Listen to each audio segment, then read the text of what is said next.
excited about the youth on this roster, if you're excited about the youth that's coming up through the system, that's perfectly fine.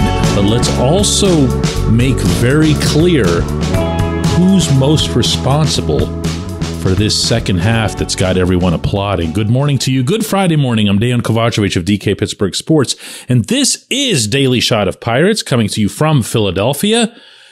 If you're into football and or hockey, I also offer daily shots of Steelers and Penguins where you found this. Pirates 3, Phillies 2. David Bednar finished it off with his 38th save, including a couple of Ks. Ryan Borucki pitched well in setting that up. Jared Triolo had a couple of hits. Alfonso Rivas had a couple of hits. You following a pattern here? If not, Josh Palacios had a couple of hits. Jason DeLay had a hit and a walk. Now you warm? Okay, good. Because this is kind of the point. And I am not here to douse anybody's excitement about 2024. In fact, what I'm about to share with you quite possibly could be something that only adds to the excitement depending on your perspective.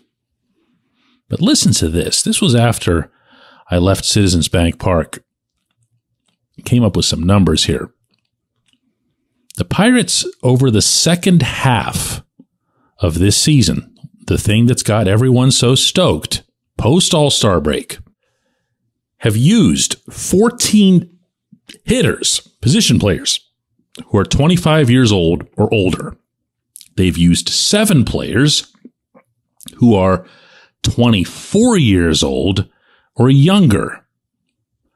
Of the older group, the 25 plus, they've batted .255 with 62 home runs, 217 RBIs.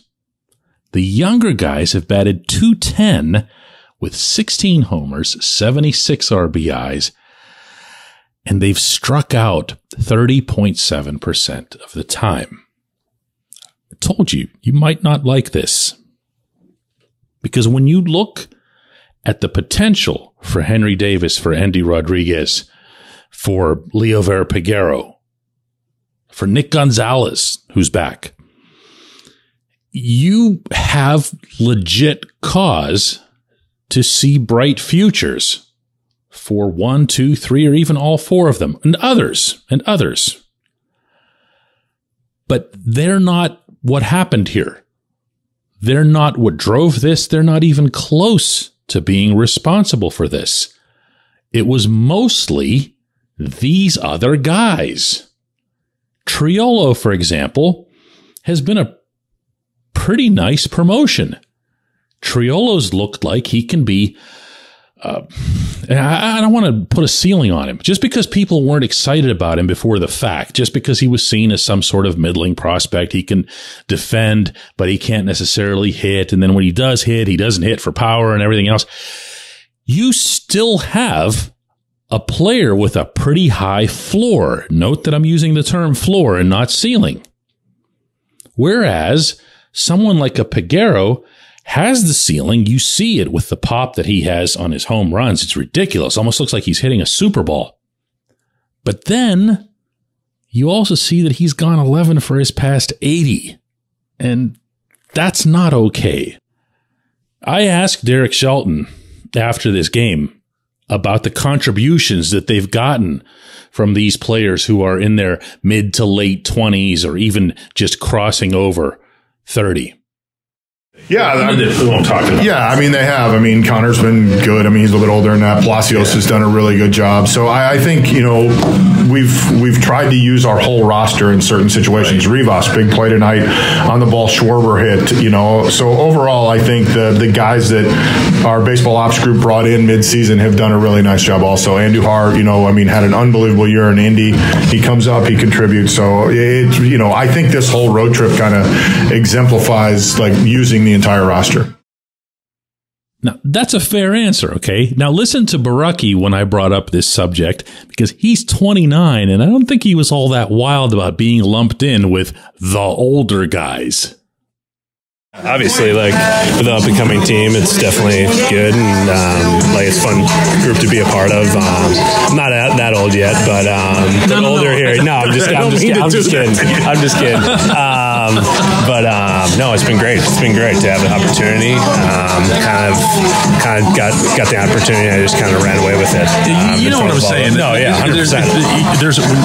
These tend to be like nothing but 22-year-olds. No, 100%. Yeah, I feel like they gave you a real chance. You're going to be a part of this. Yeah, it's been fun, and just being able to just kind of help these guys along. Like I remember there's a couple guys like David Phelps and guys like I've been lucky to play with a lot of guys with Toronto and Seattle, and they showed me along the way. And this team's a lot like that team that we had in 19 in Toronto. It was just a lot of young guys that we knew something was coming, but you had to have those couple guys that been there, done that to kind of help them out. And I'm just trying to be that guy as much as I can, and any questions anybody has, and just try to be a good leader to these guys. You got that treatment also from the coaching staff and everybody else, right? Like they didn't treat you like, No.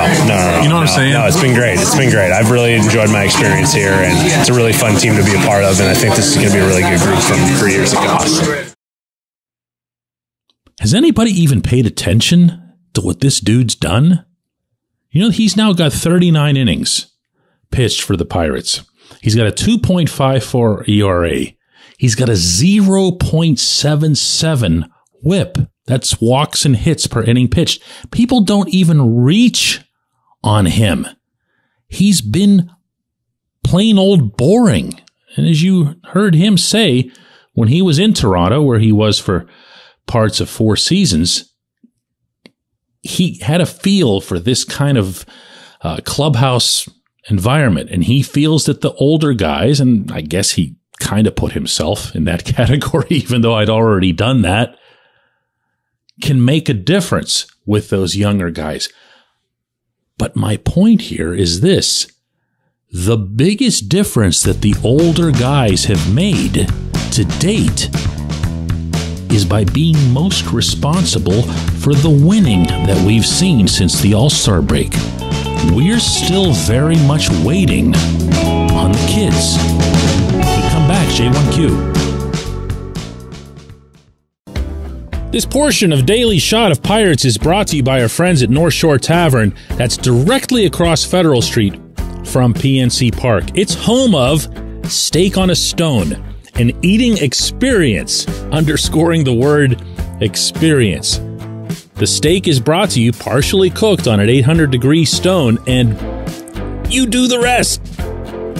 It's a ton of fun, it's a great meal, and it's a baseball atmosphere like no other in Pittsburgh. North Shore Tavern, right across Federal Street from PNC Park. Your front door, your car, your bike, your computer, your gun. Safety is a habit. Every day you lock and secure your home and everything you want to keep safe. Gun safety and responsible storage are no different, and the best way to help prevent accidents, misuse, and theft. If you have a firearm, own it, respect it, and secure it. Visit ProjectChildSafe.org. Brought to you by the National Shooting Sports Foundation and the Bureau of Justice Assistance.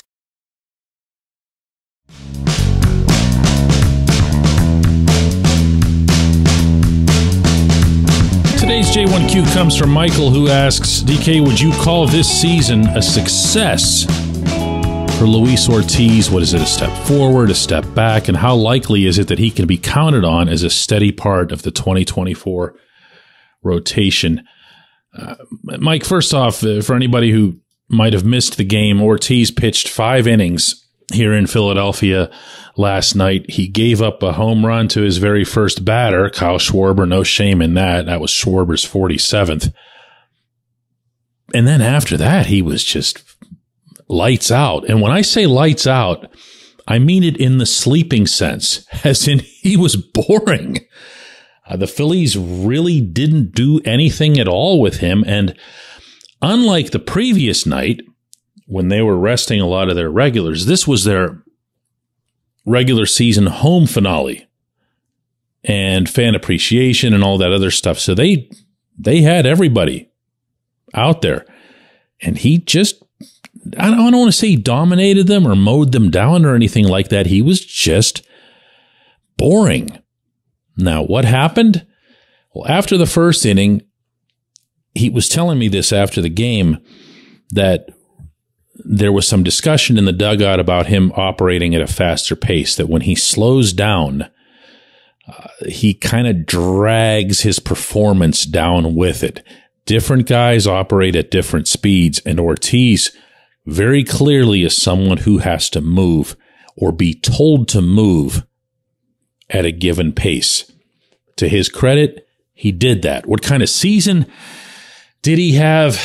You know, anytime you perform so poorly along the way that you get sent back to Indianapolis, there's not too much that you can say that goes over the top. But if you look at his overall numbers, you'll see that in 15 starts, he was 5-5 with a 4.78 ERA, had 59 strikeouts. Everyone knew he could do that, but he also walked 48 guys. Opposition batters had a 288 average against him, 1.7 whip, not good. Almost 2 base runners per inning, and most of that was because he would just have these blow-ups, and he wouldn't handle them well. It looked like he didn't have answers. Whether or not he's going to have those in 2024, I don't know. Whether or not he could go to Bradenton and have, let's just say, a downright spectacular Grapefruit League season, and you'd still have them believe in him? I don't know. I think he has a lot to show. I think he both should be and will be in the mix for a rotation spot. The guy brings it at 98 miles an hour. He's younger. He can still do a lot of things, but you need to see it time after time after time. This sport is so predictable in that everything comes down to consistency. And Ortiz hasn't had anything of the sort. Now, that said, he is young, 23 years old. And this was his first real taste of the bigs. And he did make it somewhat wire to wire. There was a pause in there. I appreciate the question. I appreciate everybody listening to Daily Shot of Pirates. We'll do another one of these on Monday after the season's over.